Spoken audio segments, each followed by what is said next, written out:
There was no way those people had any way to adjudicate it in a court of law. They had no way to protect themselves. And so, it has become a law that most people are not even aware of. In 1947, this project, Paperclip, was the super secret project that the CIA was responsible for. And it ran some 44 years.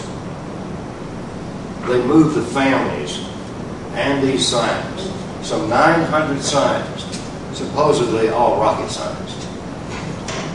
700 plus of these scientists were mind scientists, and they were placed in the U.S.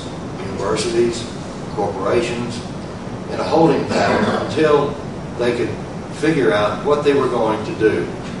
So by 1952,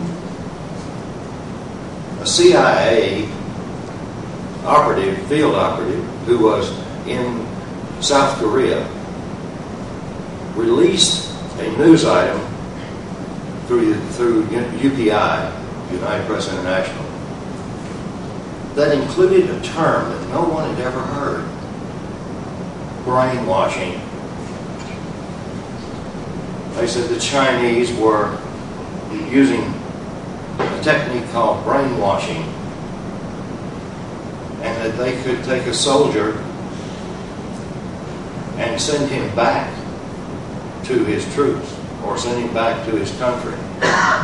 And that soldier would have a complete and absolute utter disgust for his own country, and he would have 100% allegiance to the Koreans, in this case, North Koreans, and or the Chinese. And it became so well known and used that during the Vietnam War, we had soldiers that were captured. There would be hundreds of U.S. and other countries' soldiers captured in these prisoner of war camps, horrible conditions. They would only have one or two soldiers, one or two North Vietnamese soldiers or Chinese soldiers guarding hundreds of captured U.S. and other nations' soldiers. And no fences, by the way. No fences whatsoever. They didn't need them. So the CIA put it out into the press that mind control or brainwashing had become a way that our enemies were producing the perfect soldier, the perfect spy, and they could control anyone's mind. They didn't talk about politicians, of course. Mind control had come into reality in a mass way. It was becoming systemic.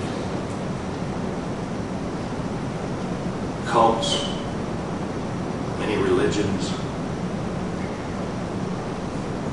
all governments, all militaries, and all espionage agencies were applying what the Heinrich Himmler studies had proven about if they could find children who had gone into adulthood, who had been sexually abused and psychologically abused and traumatized, particularly before their brain had even had a chance to form, before age 5, they could create anything they wanted with these people. So around 1953, the United States government began testing every child in every school, be it public or private. They had to be tested. Those test results went right back to the government. They were supposedly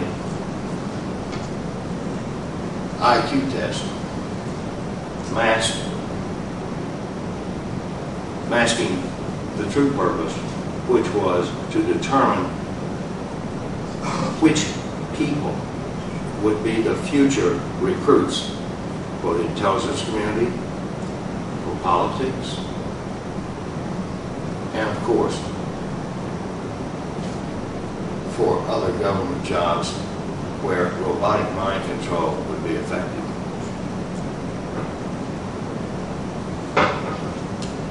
In 1968, I was trying to dodge the draft legally. And I had moved my draft board from state to state. I finally went to the state of Alabama because that was the last state to recruit on the draft. I had asked a friend of mine, and a family friend, I should say, who was a doctor, to write me an excuse saying I had problems with alcohol. And I could prove it because my father was an alcoholic. His father was an alcoholic and committed suicide. It ran in the family. The truth of the matter was, I didn't like alcohol. I was just trying to lay the draft.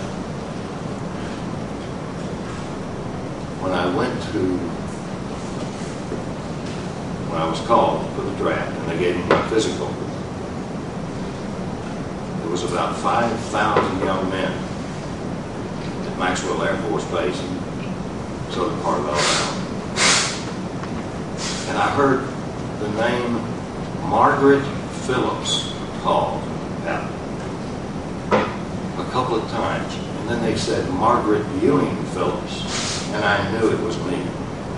And I had to stand up in front of 5,000 or so young men. And they were just about on the floor laughing. They mispronounced my name. And they directed me back to this room. And I remember there was an Air Force colonel there.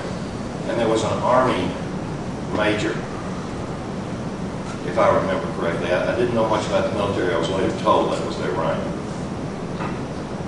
And there were some men in suits there. And when I walked in, they said, "We understand that you don't want to serve your country in Vietnam." I said, "I don't think I'm capable." They said, "Well, we have another job for you. We have a special place for cowards." And I'm thinking, wait a minute. I've talked to 200 people out there that don't want to get in. Why am I the only one that's getting this treatment? But I kept my mouth shut. And these two gentlemen pulled me off to the side after this colonel said some very rude things to me I won't even repeat. He pulled me off to the side and he said, "Mark, we're going to use you, and you're going to be used in a very different way. You're not going to Vietnam. You're going to work for the intelligence community. Now you pack up and get on the bus and go back home." Because I was actually living in Atlanta at that time. So I went back home. I was living in this lady's basement and working 2 jobs and going to college at night. And I was applying for every job I could that would possibly want. I was getting nowhere because I had no experience, nothing. So I was directed by 2 different people to the same employment agency. And I went to this employment agency, and this employment agency said, "We'd like for you to go out and take an interview with the Ampex Corporation. You'll be an engineer." Well, unlike Vern, I'm dyslexic. I can't even imagine being an engineer. My math skills are deplorable.